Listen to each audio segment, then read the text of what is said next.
La Sociedad Española de Radiodifusión presenta... Ser... Aquí va la radio... Podcast. Siempre.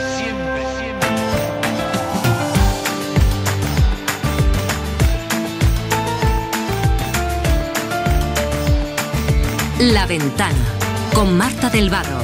Cadena Ser. 100 años de radio.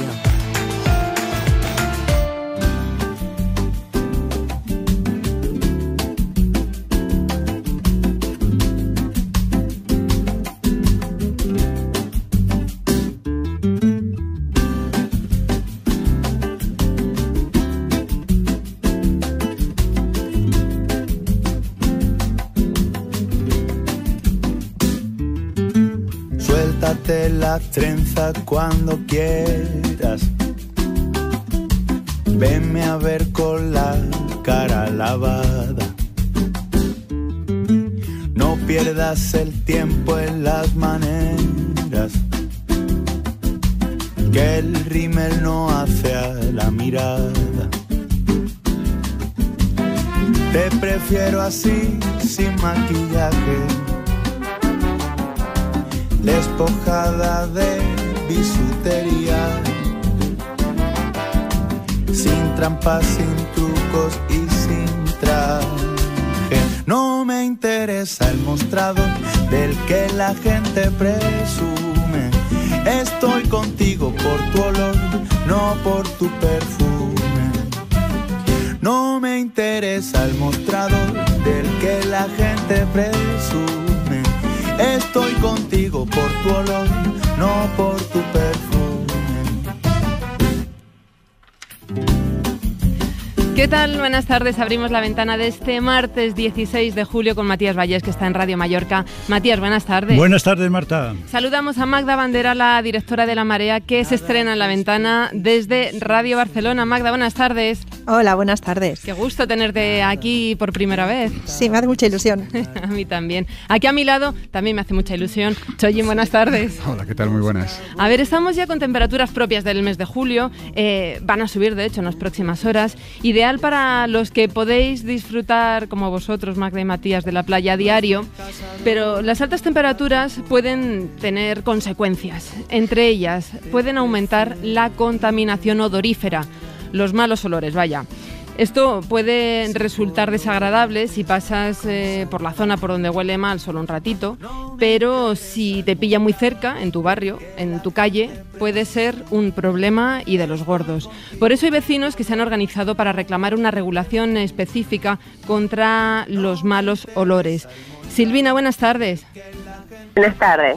Silvina Fruchela es presidenta de AERNet, una organización ciudadana que engloba 20 asociaciones de vecinos de Barcelona, Sant Adrià y Badalona afectados por los malos olores.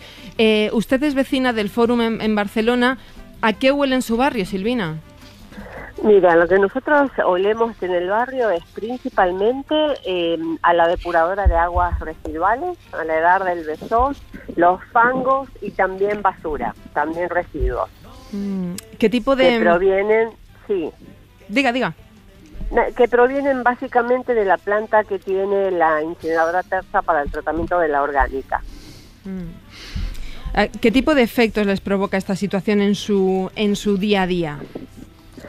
La verdad es que tanto a nivel físico, la molestia que significa, por ejemplo, ahora tener que cerrar las ventanas, a pesar de lo que comentabas, de que ya estamos en pleno verano con calor, las ventanas cerradas, pero sobre todo también genera mucho malestar a nivel de salud mental, porque la sensación que tienes cuando respiras aire que huele muy mal es que te estás enfermando. Entonces, no es solamente el que además uno se siente como perseguido, como expuesto. Porque estamos hablando de las ventanas de su domicilio, de su casa. Sí, exactamente, sí, la mayoría de los vecinos de estas ciudades que acabas de comentar, ¿no? De estas zonas de Barcelona, de Sant Adrià y de Badalona, distintas que te comentaba, pero por a pastillas de freno. Y como también se sabe que Mire, tenemos problemas con la comunicación mientras la recuperamos. Es que yo no sabía, Matías, que la contaminación odorífera representa la segunda causa de queja medioambiental en Europa. Era mi primera muestra de asombro. Incluso en la canción que habéis puesto, el Por tu olor, dice prefiero tu olor a tu perfume, ¿no? Como una exaltación de lo que llamaríamos olores naturales. Entonces, los vecinos solemos protestar por los ruidos, por la contaminación de los gases del tráfico, es decir, las habituales de olor. Para mí es una novedad y por eso quería preguntar a ver si realmente era uno de los problemas fundamentales entre los vecinos de esta zona, ¿no? De Sant Adrià y de Badalona. Es una novedad y hasta qué punto, yo creo que es de las típicas contaminaciones que hasta que no la sufres no la comprendes, claro. ¿No? Te crea un cierto escepticismo, ¿no? De qué se quejan, pero claro, cuando lo tienes, como explicaba muy bien Silvina, metido en casa, entonces sí que sabes efectivamente de qué drama estás viviendo, ¿no? Vamos a saludar a Rosa Arias, que es ingeniera química y creadora de Odor Collect, una aplicación que busca registrar un mapa de olores para ayudar a establecer medidas correctoras en industrias contaminantes. Rosa, buenas tardes. Hola, buenas tardes, ¿qué tal? Más allá de la sensación tan desagradable que nos estaba describiendo Silvina, ¿los malos olores contaminan? Sí, contaminan, sí, porque son un tipo de contaminación atmosférica, de contaminación del aire. O sea, piensa que un olor nos produce una sensación en nuestro sentido del olfato, en nuestra nariz, que interpretamos de determinada manera, que nos gusta o no nos gusta, pero son un conjunto de moléculas muy volátiles, moléculas muy pequeñitas que olemos, que en realidad son compuestos químicos. Y entonces igualmente pueden contaminar. Es en realidad una señal de alerta ante otros tipos de contaminación más habituales. Y Rosa, igual que medimos el ruido en decibelios, y esto por tanto lo podemos valorar, y de hecho es la base de las denuncias por contaminación sonora, o los gases tóxicos por la concentración de nitrógeno, azufre, ¿cómo se mide esta contaminación por olores? Claro, este es el hándicap, ¿no? Que nos produce una sensación parecida al ruido en cuanto a molestia o afectaciones sobre la salud, como decía Silvina, pero es mucho más difícil de medir. Y entonces, en el caso del olor, nuestro sentido del olfato es muy potente, pero siempre necesitamos una nariz humana porque no se puede equiparar a medirlo, por ejemplo, con un sensor químico, claro. Porque al final estás midiendo un conjunto de moléculas. Entonces, siempre, en todas las técnicas de medidas, necesitamos una nariz humana que nos diga las unidades de olor que serían pues el equivalente a los decibelios que decías, que tiene esa muestra de aire que tú estás respirando. Ya hemos recuperado, creo, a Silvina. ¿Estás ahí, verdad? Sí, estoy acá. ¿Cómo hacéis vosotros, los vecinos, para poder demostrar ante las autoridades pues vuestras quejas de que huele mal y que es insoportable? Mira, lo primero obviamente es quejas a los distintos ayuntamientos. Luego, por ejemplo, en el caso de Badalona, ahora estamos a diario prácticamente haciendo quejas a través de la Guardia Urbana, que va a la fábrica de pastillas de frenos que está afectando a Badalona y que realiza actas y comprueba que efectivamente huele. Y además hemos participado justamente con Rosa de algunos proyectos para diagnosticar olores a través de nuestras narices, es decir, todos los vecinos colaborando, diciendo a qué huele luego de un entrenamiento y evaluando si huele mucho o huele poco, y con eso se traza un mapa de olores que permite inferir de dónde puede estar viniendo el olor. Pero básicamente lo que quedan son quejas a las cuales la verdad es que tenemos poca respuesta de parte de los gobiernos. Y parece que el Ayuntamiento de Badalona, Silvina, ha reaccionado, ¿no? Habla de la implantación de una normativa. ¿Os sirve como paso inicial o contempláis con optimismo esta iniciativa? A nosotros nos va a servir cuando sancionen a la empresa que lo está produciendo. La normativa por olores siempre ha sido municipal, es decir, no es de ahora, y hace décadas que el gobierno de Badalona recibe quejas sobre esta empresa, sobre Tenneco, se llama la empresa de pastillas de freno, y no ha reaccionado. Ahora esperamos que lo haga, pero fíjate que incluso hace 2 años la Generalitat le pidió al gobierno de Badalona que tomara acción sobre esta planta y que eliminara la zona que produce los malos olores, y no hemos tenido respuesta. Entonces, se está empezando a mover, sí, pero muy tardíamente, con muy pocas ganas, y esperamos que lo hagan definitivamente y que sancionen a las empresas que están molestando a la gente. Rosa, ¿qué tipo de soluciones o de medidas se pueden poner en marcha para paliar de alguna manera o para limitar este tipo de olores? Pues hay varias, aunque los olores, como decíamos, son muy invasivos, como decía Silvina también, y al final es difícil de pararlos, ¿no? Pero normalmente lo que se hace en estas plantas es aspirar, o sea, trabajar con, por ejemplo, naves cerradas, trabajar en buenas prácticas, pues tener siempre las puertas cerradas, ventanas cerradas, los viales limpios, ¿no? Por ejemplo, por donde circulan camiones que pueden pues verter residuos u otras sustancias olorosas, para que esté todo limpio, y entonces ese aire que se aspira es como una bomba de vacío, ¿no? Que chupa, digamos, el aire, y ese aire se trata. Lo puedes llevar pues a un biofiltro, a un lavador de gases, un oxidador químico, o usar un filtro de carbono activo, depende del volumen del gas, para que luego la emisión final pues sea menos olorosa y moleste menos. O también otras medidas pueden ser aumentar la altura de las chimeneas, por ejemplo, para que llegue más lejos y se salte, digamos, a la zona donde están afectados los vecinos. Entonces, Rosa, el problema se podría resolver sin necesidad de medidas drásticas como cerrar una planta, trasladarla a otra geografía, es decir, simplemente implementando unos métodos de seguridad odorífera en este caso. Eso es, sí. Normalmente requiere una inversión muchas veces, porque, por ejemplo, si tienes que instalar ventiladores que te aspiren el aire y que luego lo trates, tienes que instalar un equipo de lavado de gases, y eso requiere una inversión, pero muchas veces con buenas prácticas de las que te contaba, ¿no? De, pues eso, trabajar eso con las puertas cerradas, o con limpiar, o hacer las operaciones en el momento que los vecinos, por ejemplo, están durmiendo y no les vas a molestar si tienes que hacer una operación que va a emitir un olor en tu planta. Esas pequeñas cosas que no requieren de inversión, sino de una mejor gestión de las operaciones de las plantas, son muy útiles, y con esta metodología de ciencia ciudadana que permite a los vecinos identificar esos momentos de molestia a través de poner una observación de olor en el mapa, para que tú sepas cuáles son las situaciones de máximo impacto, eso te da mucha información para crear este plan de buenas prácticas o de gestión de tu planta para poder reducir ese impacto incluso en tiempo real, porque puedes mandar alertas de cuando los vecinos están recibiendo esa molestia, para que tú puedas jugar con tu operativa y pues parar esa operación y hacerla en otro momento, que el viento, por ejemplo, vaya dirigido hacia otro lado, o que sea por la noche y los vecinos duerman, o al final para gestionarlo mejor y reducir ese impacto.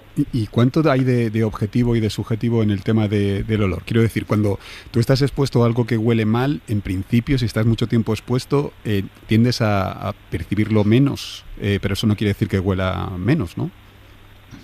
Claro, por eso la idea es que muchas personas estén reportando esas percepciones de olor a la vez, ¿no? Por eso tenemos esta app que se llama Odor Collect, de manera que cualquier persona, tú estás pues caminando por la calle, estás en tu casa, etcétera, recibes el olor, la app lo que hace es geolocalizarte, o sea, sabe dónde estás, sabe qué momento del día es, qué hora es, y entonces tú reportas qué tipo de olor estás percibiendo. ¿Qué tipo de olor? O sea, por ejemplo, si huele a residuos, si huele a café, si huele a lo que tú quieras, con qué intensidad, cómo de fuerte es ese olor, y si te gusta o si te disgusta. Y la idea es ir creando entre todos ese mapa para identificar esas situaciones de máxima molestia y poder actuar. Lo que dices que sí, que si estamos expuestos, nuestro sentido del olfato es nuestro sentido de defensa. Entonces, ¿qué pasa? Que se satura. Tú, cuando estás expuesto a un olor durante más de 2 minutos, dejas de olerlo. ¿Por qué? Porque el cuerpo se prepara para oler otra sustancia que igual puede ser dañina para tu salud, y entonces lo vas a oler por encima de ese otro olor que ya estabas oliendo. Pero si jugamos con diferentes pues personas, ¿no?, que están mapeando a la vez, o pues eso, tú te vas moviendo, también el viento, las variaciones del viento hacen que igual lo huelas un rato, luego lo dejes de oler, luego lo vuelvas a oler, pues con todos esos datos al final sí que te puedes hacer una imagen objetiva de lo que está pasando y de la molestia que están percibiendo todas esas personas afectadas. Qué curioso esto de que se percibe ese olor intensamente durante 2 minutos. Silvina, estoy pensando que cuando, por ejemplo, salís de vacaciones y ya no tenéis ese mal olor constante, la vida se verá de otra manera. Hay mucho más liviana. Sí, la verdad que sí, la verdad es que se siente mucho, y de hecho hay zonas de Barcelona donde tú ni bien llegas, incluso a veces en coche o vienes en transporte público, y ya sientes que el mal olor comienza. Es muy duro. Entonces, cuando no se siente, uno se va a otro lugar, bueno, se huelen otras cosas, en general mejores. Magda, tú que vives en Barcelona, ¿has experimentado esto que cuenta Silvina? Bueno, ahora mismo voy poco a Barcelona. Me he alejado un poquito, 40 kilómetros, pero sé muy bien lo que son los olores de las depuradoras. Y por ejemplo, teníamos la costumbre que sabíamos que cuando íbamos en tren y pasábamos por el Prat, ya me acuerdo cuando íbamos a estudiar, decíamos, ya viene porque es un olor brutal, que yo no serán 2 minutos, pero se hacen eternos. Y claro, cuando oía a Silvina hablando de que afecta a la salud mental, es que evidentemente, porque también lo explicaba la compañera, ¿no? Cuando tú te pones en alerta, porque un mal olor es señal de que algo va mal. Claro.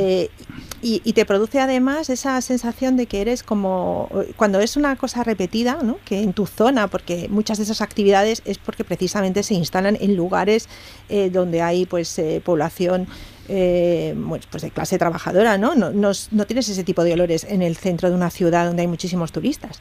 Entonces sí que te sientes abandonada, sientes que eres como la última cosa en la que piensan, ¿no? Y entonces es una sensación muy extraña, pero cuando no hueles aguas residuales, y por ejemplo yo vivo en Vilanova del Geltrú y allí de vez en cuando se remueven las salidas que van de las aguas al mar, tú lo notas. Hay lugares que dices, bueno, esto es insoportable.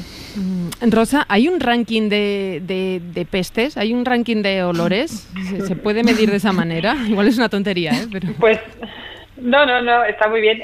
A ver, eso si entráis en la app, ahora mismo veréis, tenemos todos datos abiertos, tenemos recogidas más de 14.000 observaciones con más de 2.700 personas que han reportado en todo el mundo olores, principalmente malos olores, porque es el foco de la app, aunque también podéis crear vuestras propias rutas de olores. Es una app gratuita que todo el mundo se puede descargar, os invito a usarla, tanto para...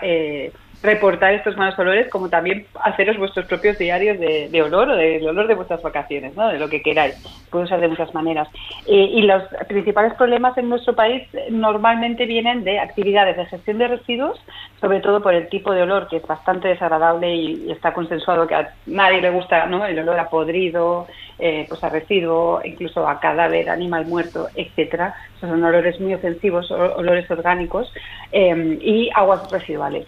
En otros países los olores son diferentes, depende mucho del tipo de actividad que tú sí, por ejemplo en Chile la principal causa de mal olores son las granjas de porcino, que aquí en España también causan sus problemas, ¿no? Pero en comparación normalmente las quejas vienen más de residuos y aguas residuales en nuestro caso, y allí pues industria pesquera también tiene muchos problemas, pues el porcino, etcétera.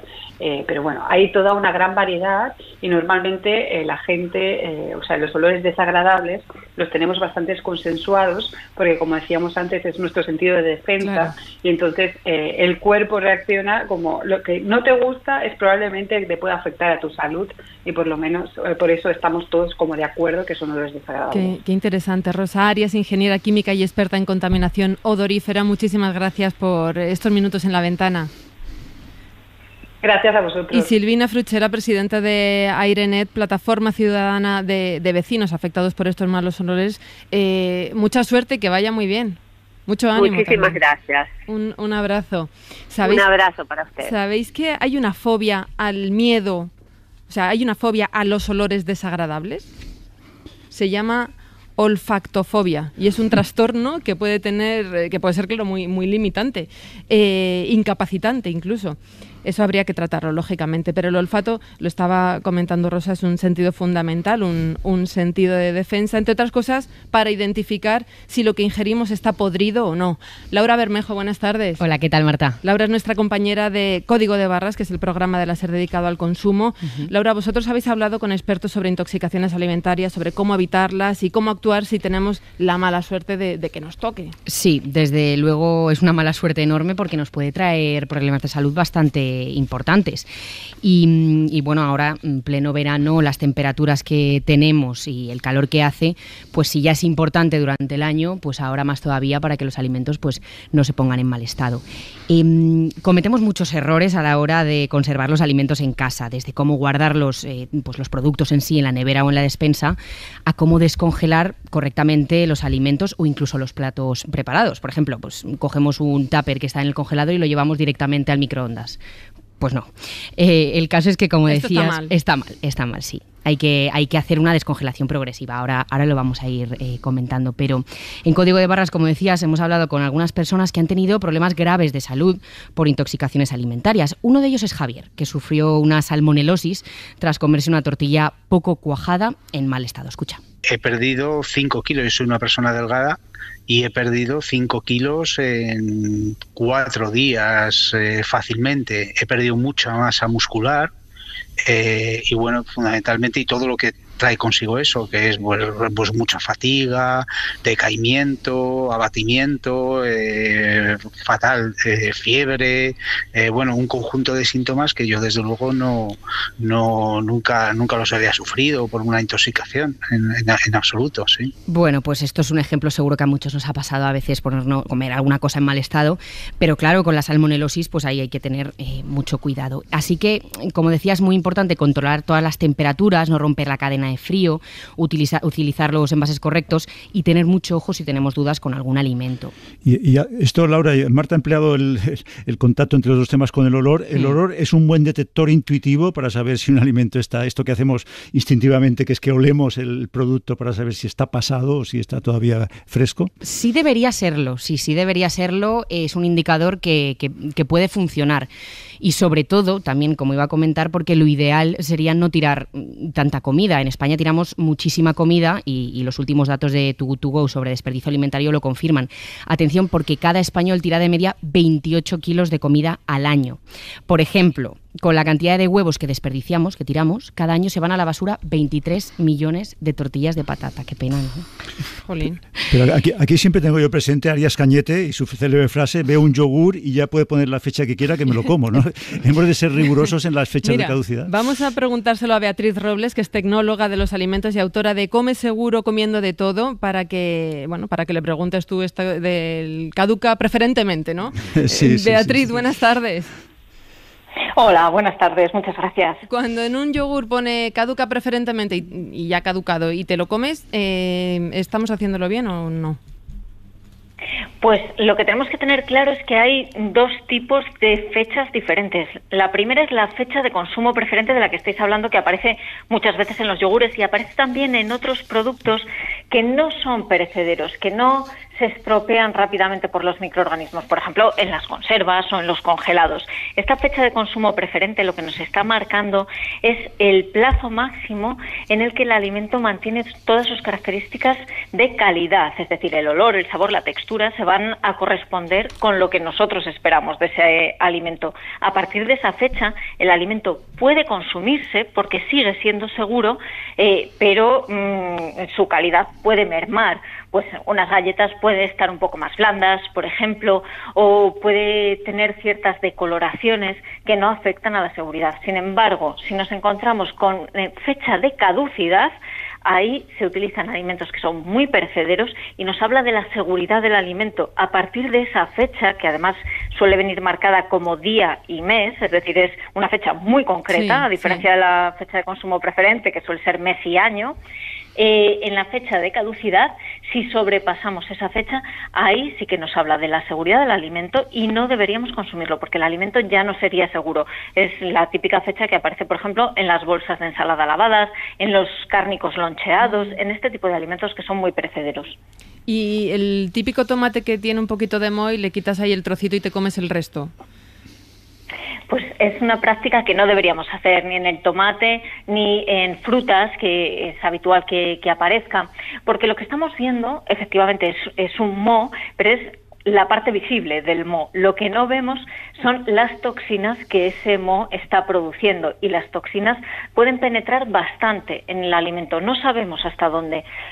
Si lo quitamos con el cuchillo podemos incluso estar arrastrando toxinas a la parte comestible, a la que nos vamos a comer.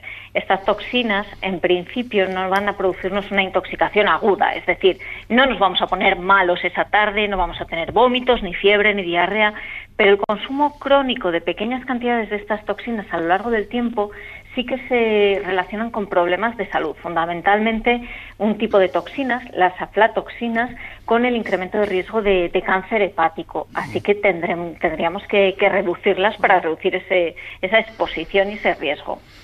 Pero ¿es verdad que entonces que hay algún tipo de alimento que no caduca o es un mito? ¿Lo de que la miel se puede comer para siempre?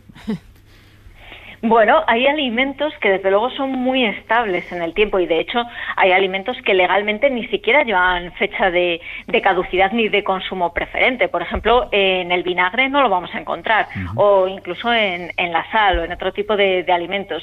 Esto es verdad, hay alimentos que son prácticamente eternos. Pasa también con las conservas. Estas sí que llevan fecha, pero tenemos estudios de conservas que tienen decenas de años y que como se ha practicado una esterilización y están completamente estancas, ahí no puede entrar ningún microorganismo, serían seguras. Pero bueno, por razones lógicamente de seguridad y de principio de precaución se establece esa fecha de consumo preferente. Es que ahí hay una vía al escepticismo, Beatriz, porque por ejemplo yo tengo ahora mismo en casa latas de conserva, pues en fin, atún berberecho se sabe, 30, 31, 32, es decir, 2030, 2031, 2032, probablemente me sobrevivirán. Entonces la cosa es, esto mueve un poco al escepticismo. ¿Hay una garantía de que todos estos años se va a conservar esto en buen estado?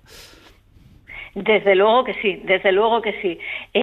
La esterilización que se practica en las conservas tipo lata o en las que vienen en bote, por ejemplo, las legumbres cocidas, es un proceso en el que lo que hacemos es eliminar todas las bacterias y eliminamos incluso las formas de resistencia de las bacterias. Las bacterias tienen maneras de protegerse del calor, que generalmente sabemos que las mata, pues tienen formas de protegerse y aguantan temperaturas elevadísimas.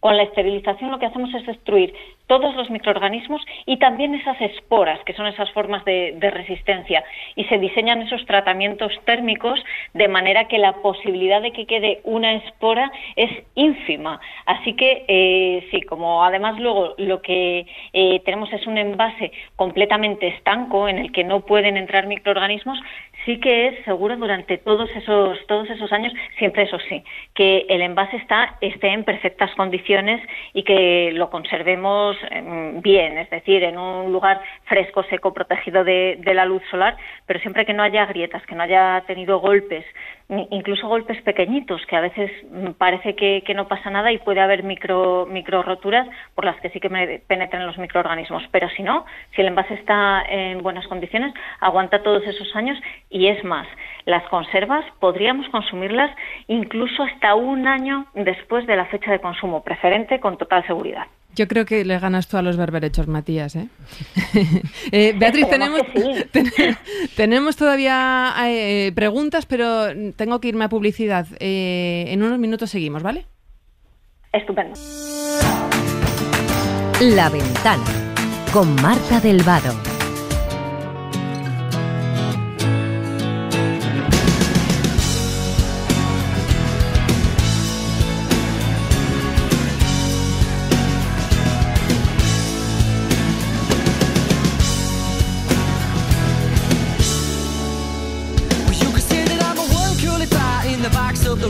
Van a ser las 5 menos 20, las 4 menos 20 en Canarias. Seguimos en La Ventana tomando café con Matías Vallés, Magda Bandera, con el Chollín. Está aquí también Laura Bermejo, nuestra compañera de Código de Barras, y con la tecnóloga de alimentos Beatriz Robles. Beatriz, se nos quedaban preguntas pendientes. Hablaba Laura de la cadena de frío.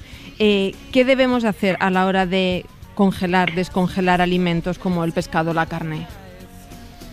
Bueno, pues lo más importante a la hora de congelar es congelar los alimentos lo más fresco posible. Es decir, si son alimentos crudos, por ejemplo, pescado o carne, congelarlos tan pronto como los traigamos del supermercado. Y si los hemos cocinado, lo mismo, lo más pegado posible al momento de cocinado. Esto lo digo porque muchas veces dejamos las sobras en el tupper, las sobras de algo que hemos cocinado, lo dejamos en el frigorífico 3, 4 días y lo metemos en el congelador cuando nos acordamos de que ya no nos apetece comérnoslo.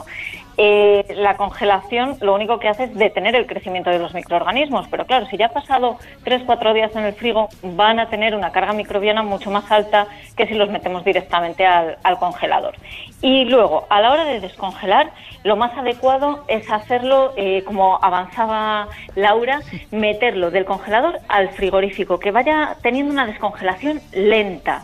De esta manera vamos a respetar la textura del alimento, los cristales de hielo se van a descongelar lentamente y se va a conservar mucho mejor la calidad. Nunca debemos descongelar, por ejemplo, en la encimera, porque ahí hay temperaturas elevadas y no sería seguro. Y luego, si tenemos una urgencia, porque es verdad que descongelar en el frigorífico requiere de cierta planificación, porque tarda mucho más, si tenemos una urgencia, no lo hemos planificado, sí que podríamos descongelar en el microondas con un programa de descongelación.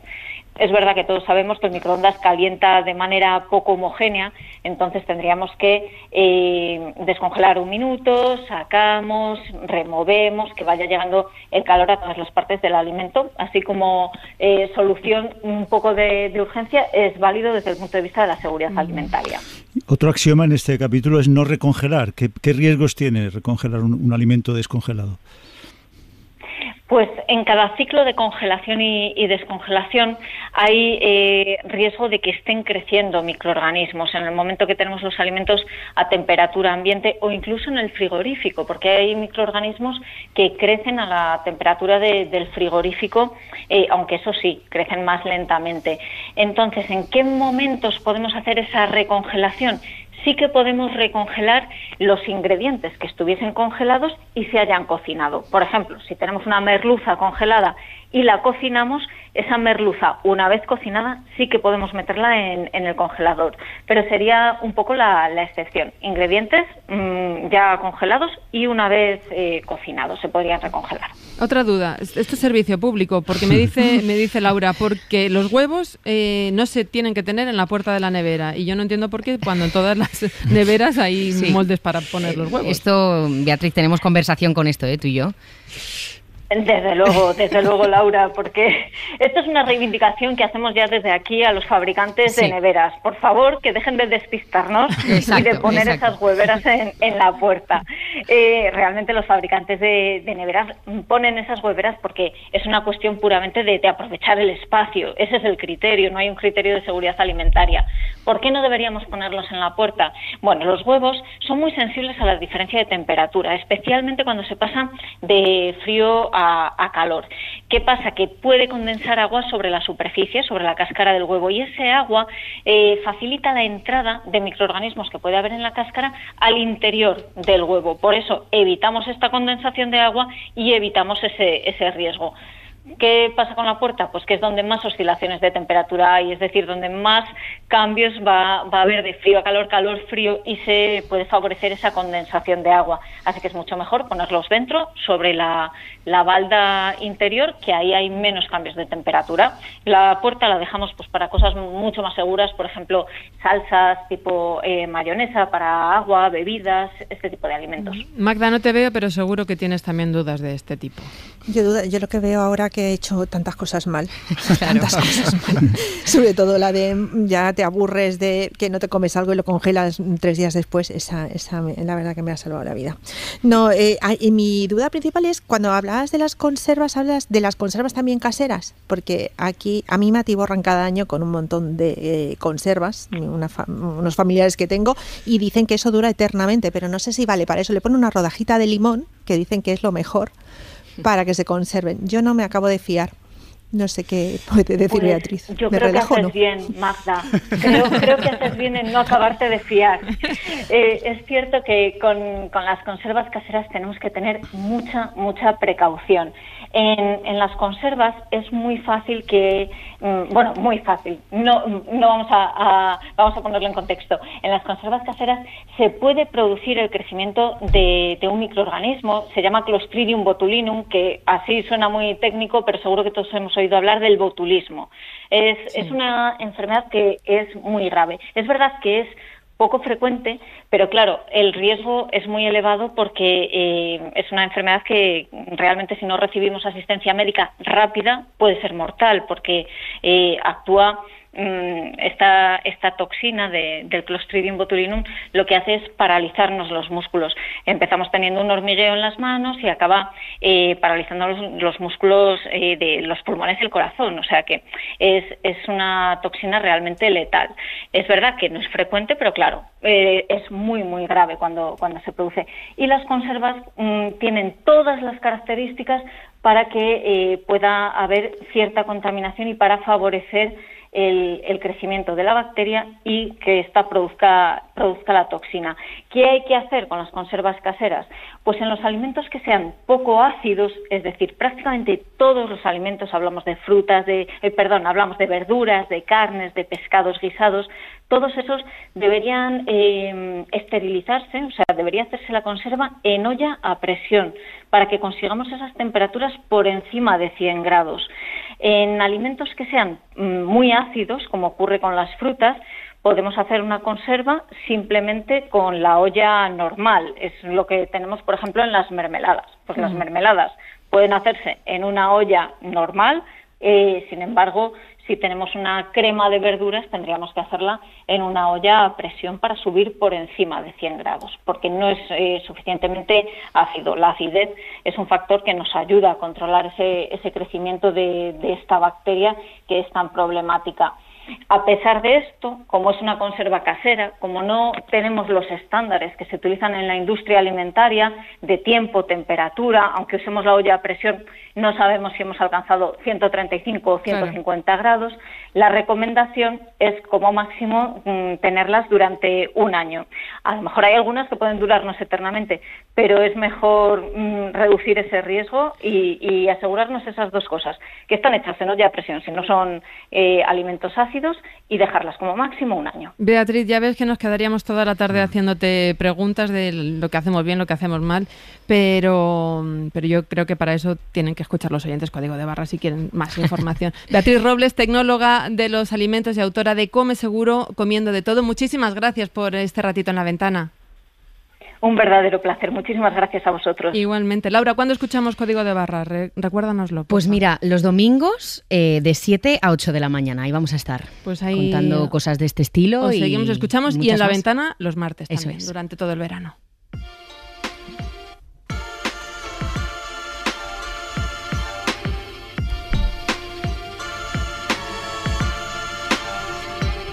Estoy harto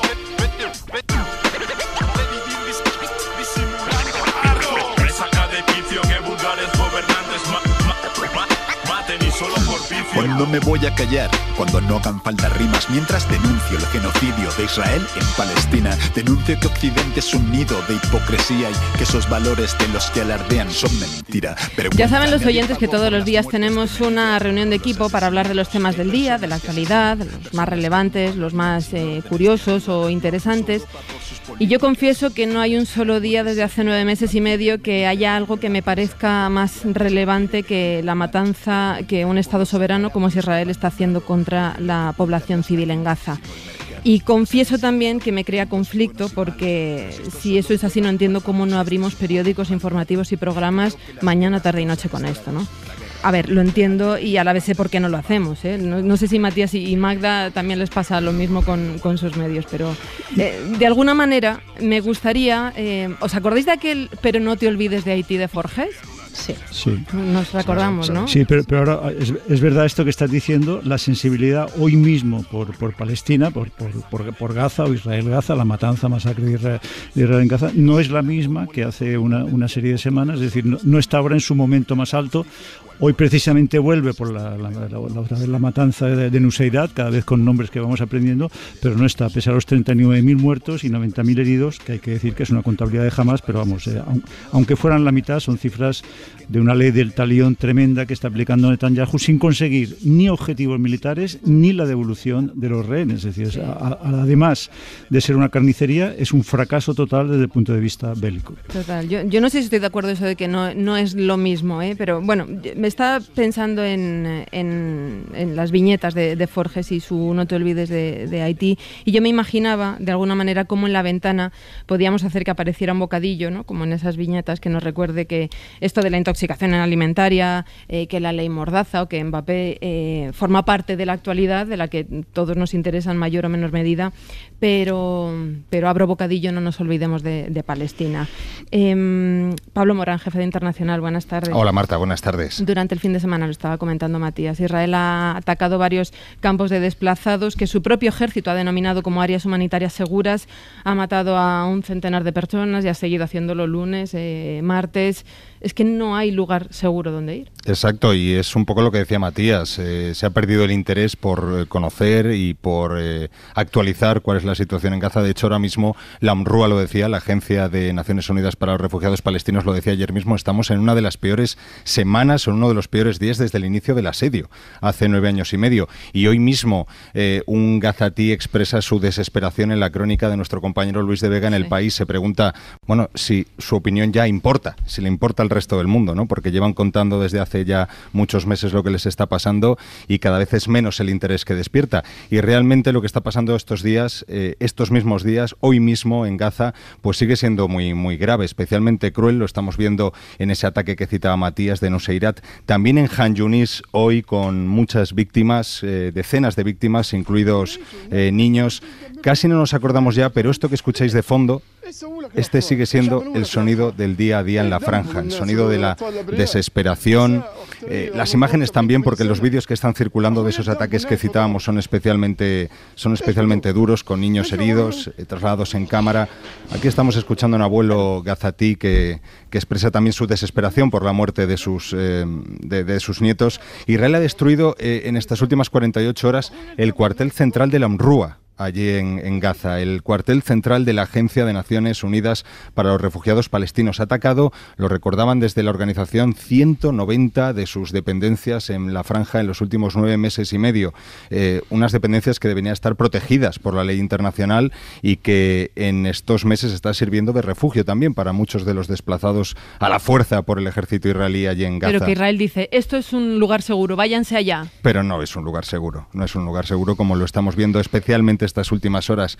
Y es que a eso hay que añadir el bloqueo de la llegada de ayuda humanitaria. Ayer mismo 13 organizaciones internacionales seguían denunciando los obstáculos que Israel sigue imponiendo para la entrada de esa ayuda humanitaria, a pesar de que ya hace muchos meses el Tribunal Internacional de Justicia planteó y ordenó una medida para frenar el genocidio en Gaza y que se permitiera la entrada de ayuda humanitaria, ¿no? Eso no está ocurriendo desde hace ya mucho tiempo. En fin, hace unos días se reanudaron las negociaciones del alto el fuego, pero estamos viendo estas horas que el asedio a la franja está siendo más duro como no lo había sido en muchos meses. Magda, yo no sé si vosotros en La Marea tenéis el conflicto que yo tengo de qué hacemos, ¿no? ¿Qué podemos hacer el resto del mundo ante un exterminio de esta magnitud?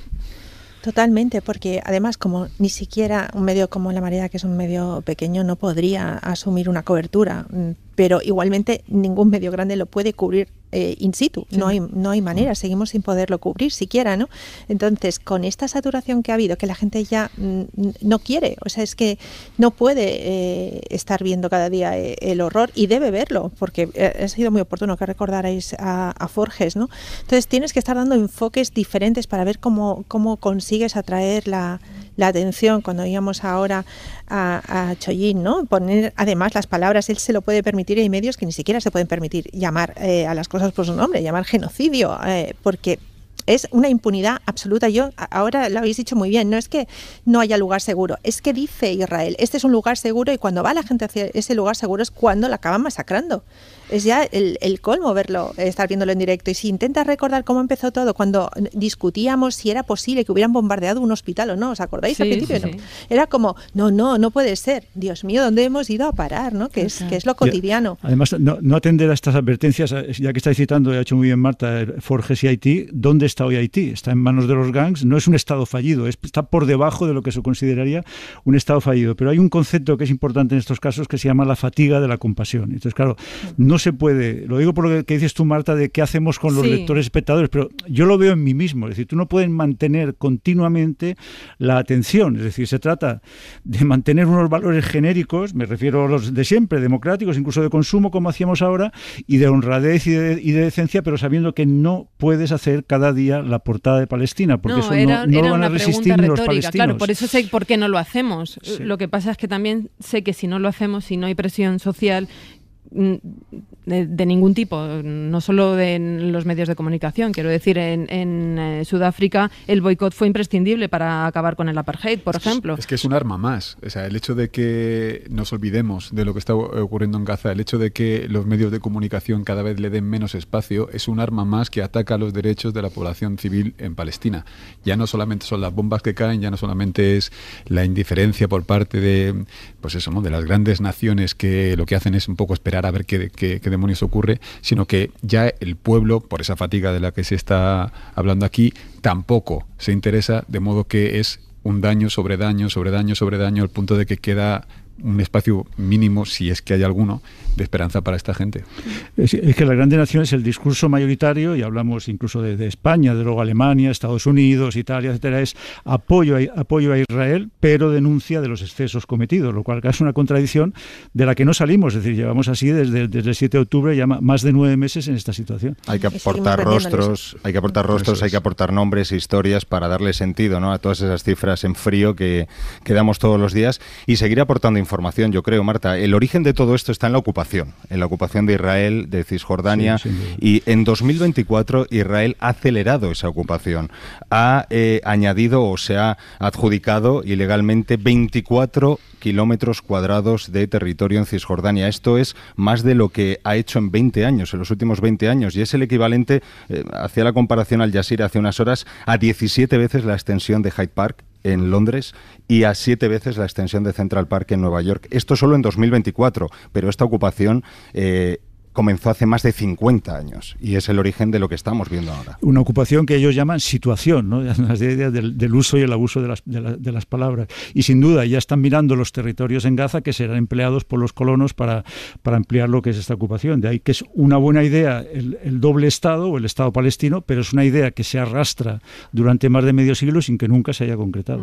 En la radio no podemos inflar el bocadillo ese de Forges de Pero no te olvides de Palestina, pero bueno, lo iremos haciendo a nuestra manera según podamos. Estamos hablando de la presión social, de la movilización de la opinión pública, y hablando de movilizaciones, no quería, aunque sea muy, muy rápido, Marga, no quería dejar pasar que la Marea abrís ahora con el acuerdo entre el PSOE y Sumar para derogar la ley Mordaza. Sí, pero tengo que decirte que ahora mismo yo no sé qué ha pasado con esa noticia, porque cuando entraba aquí en la cadena SER, es que la confusión era tan grande. O sea, la vicepresidenta ha anunciado que se deroga, pero ¿con quién lo ha consensuado y qué es lo que se deroga exactamente? Luego ya no se deroga. Ha salido la portavoz Pilar Alegría, la portavoz del Gobierno, diciendo que solamente el delito de injurias, que no tiene ningún sentido porque eso no está dentro de la ley Mordaza. Y luego, por otro lado, Enrique Santiago, el segundo portavoz, ¿no?, de Sumar, dice que se van a centrar en un artículo 36 que a los periodistas nos interesa muchísimo porque era el que nos impedía fotografiar, retratar abusos policiales en cualquier tipo de manifestación. Lo hacíamos, ¿no?, pero siempre con el miedo de cuidado con la ley Mordaza. Entonces, ahora mismo no sabemos, hasta que mañana diga el presidente cuál es su paquete de medidas, qué es lo que va a suceder con la ley Mordaza, pero suena bastante mal a que va a ser algo un retoque simbólico. Es que no hay ley Mordaza, es una ley de seguridad ciudadana de los años 80 que Rajoy reforma, y esta reforma es lo que llamamos ley Mordaza. Entonces, la cirugía que se va a hacer ahora, que va a anunciar mañana Pedro Sánchez, va a ser de todos los artículos de Rajoy, solo de algunos. Es decir, una situación que yo creo que hay que mirar incluso con cierto escepticismo y recordar que todos estos delitos contra sentimientos religiosos, injurias a la corona, enaltecimiento del terrorismo, que también querían retirar en el pacto Podemos-PSOE, no están incluidos, no tienen nada que ver con la ley Mordaza, que simplemente son, digamos, y no son delitos, son multas administrativas multas por ofensas supuestas a la autoridad policial. Bueno, veremos a ver qué es lo que finalmente incluye mañana el paquete de medidas de regeneración democrática que presentará el Gobierno. Magda Bandera, muchísimas gracias. Hasta la semana que viene. Hasta pronto. Matías, hasta mañana. Voy a volver hechos. Un beso. Un beso. Pablo, gracias. Adiós, amigo. hasta luego. Choyin, seguimos nosotros. Sí.